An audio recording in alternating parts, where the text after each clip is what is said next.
પાટણ શહેરના ward number 11માં છેલ્લા ઘણા સમયથી ભૂગર્ભ ગટરો ઉભરાવાની ગંભીર સમસ્યા છે। ગટરના ગંદા અને દૂષિત પાણી માર્ગો પર ફરી વળે છે। વાહન ચાલકો, સ્થાનિક સોસાયટીના રહીશો ભારે હાલાકી ભોગવી રહ્યા છે તેમજ મચ્છરનો ઉપદ્રવ વધ્યો છે। આ બાબતે નગરપાલિકામાં અનેક વખત લેખિત અને મૌખિક રજૂઆત કરવા છતાં કોઈ ઉકેલ ન આવ્યો। સ્થાનિક રહીશો અને કોંગ્રેસના ચૂંટાયેલા કોર્પોરેટરોએ પાલિકા સામે મોરચો માંડ્યો। વિરોધ પ્રદર્શન દરમિયાન કાર્યકરોએ ચીફ ઓફિસર અને પાલિકા પ્રમુખના પુત્રને ઠંડા પાણીમાં ઉતારી ઉગ્ર આક્રોશ વ્યક્ત કર્યો। સાથે જ ચીમકી આપી કે જો ટૂંક સમયમાં નિકાલ નહીં આવે તો પ્રમુખ અને ચીફ ઓફિસરની ચેમ્બરને તાળાબંધી કરાશે। જોકે બીજી તરફ પાલિકા પ્રમુખે આવી કોઈ મોટી સમસ્યા ન હોવાનું અને ફરિયાદ મળે તાત્કાલિક નિકાલ કરાતો હોવાનો દાવો કર્યો છે।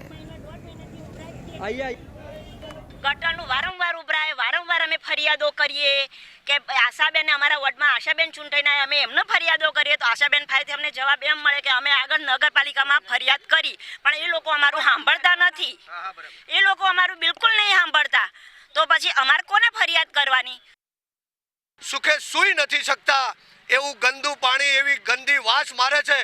તો આ પાટણના ચીફ ઓફિસર ખાલી ટોપીઓ પહેરીને વાહવાહી કરી રહ્યા છે। જો તમારા આ પાટણના ભૂગોળની તમને ખબર ના હોય તો તમારા પટ્ટાવાળાને તમે પૂછો કે પાટણનું ભૂગોળ શું છે।